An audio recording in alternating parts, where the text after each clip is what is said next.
You got to stop looking at people who have these genetic variations as you can use them for inspiration, but don't use them for advice, because if somebody's just genetically built to just grow lots of muscle and you're not, following their advice may get you nowhere.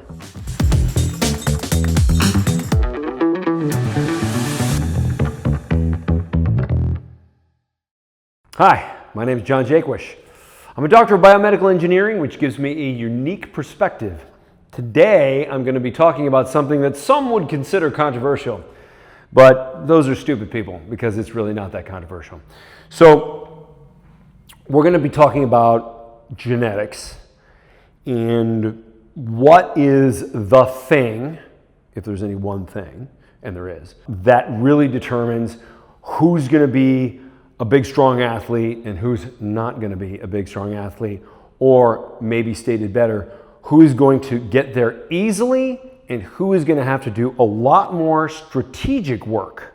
That's what applies to you, because 99% of people are not going to get huge muscular and strength gains easily. Most people are going to have to work incredibly hard for it, and I'm going to explain how, and I'm going to explain why there are differences between these two groups of people. When you look at the genetic variations with different athletes and what is the one thing that seems to determine who's a great athlete and who's not a great athlete, or who's more easily positioned in life to build more muscle versus not build more muscle. What's really going on is they have variation in tendon insertion points.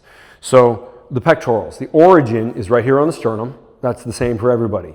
But where it connects on the humerus bone, because the job of the pectoral is to move the humerus bone towards the midline of the body.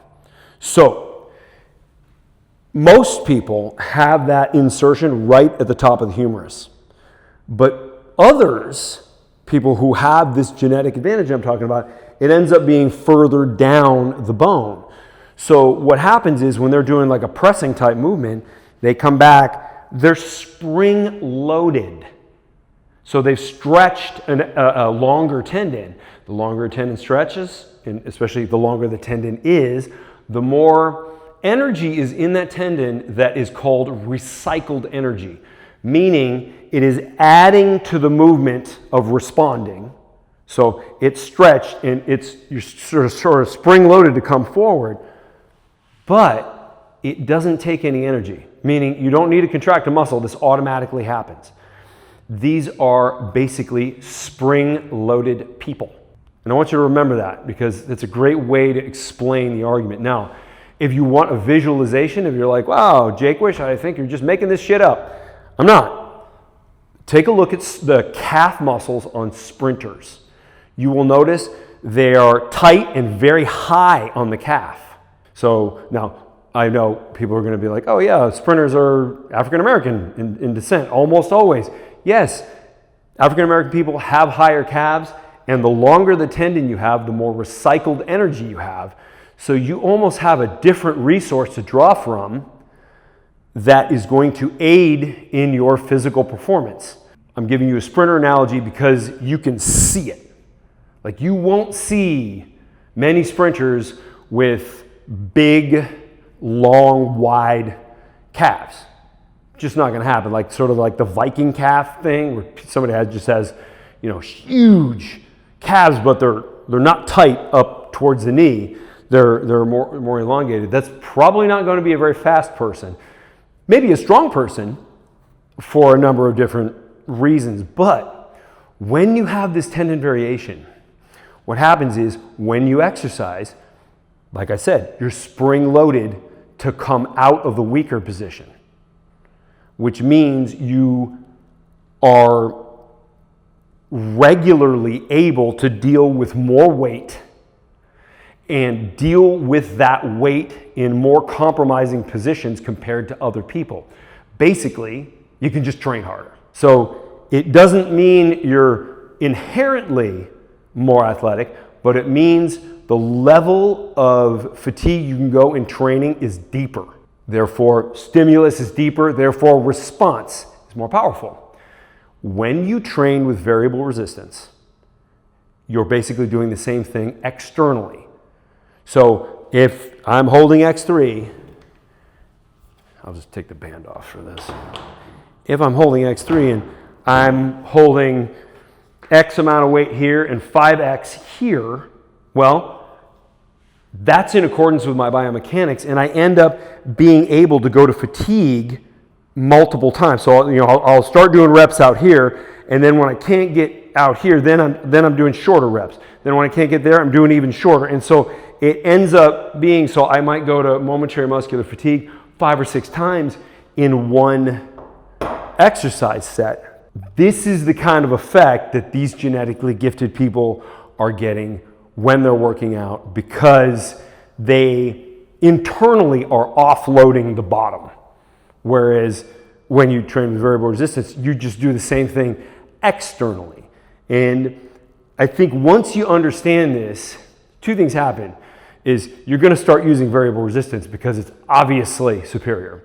The second thing is you got to stop looking at people who have these genetic variations as you can use them for inspiration, but don't use them for advice, because if somebody's just genetically built to just grow lots of muscle and you're not, following their advice may get you nowhere. And that should be obvious. I shouldn't even need to say this, but here we are. And I've been dealing with thousands and thousands of people through customer support with X3 and asking these kinds of questions.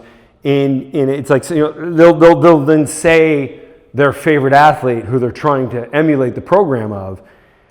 And I'm like, well, you don't have that person's genetics. So looking at what they did is, unless you have very gifted genetics, that might not be very useful. So, like reviewed a video not that long ago with Chris Bumstead's advice overlaid with Dorian Yates and how their advice sort of blended together. Now, those are 2 of the most genetically perfect people for building muscle that have probably ever walked the earth. What they were saying was something that could apply. So you have to run these filters, like the point of that particular video was lower exercise volume equals better results as long as you increase your intensity. And while that's true of most people, you still just got to keep in mind, if you have trouble gaining, you should probably be getting your advice from somebody more like me as opposed to somebody more like them. You can still use them for inspiration and still be a fan, but you gotta find somebody who's like you to follow advice from. I hope this helped. Leave a comment. If you think I'm wrong, tell me I'm wrong. If you think I'm right, tell me I'm right. I like those better. See you on the next one. If this video helped you, I want you to subscribe and follow. I'm going to put out videos on a regular basis. I think they're going to help a whole lot of people, especially if you're one of those people that doesn't just instantly grow from lifting regular weights. We've got the answer for you.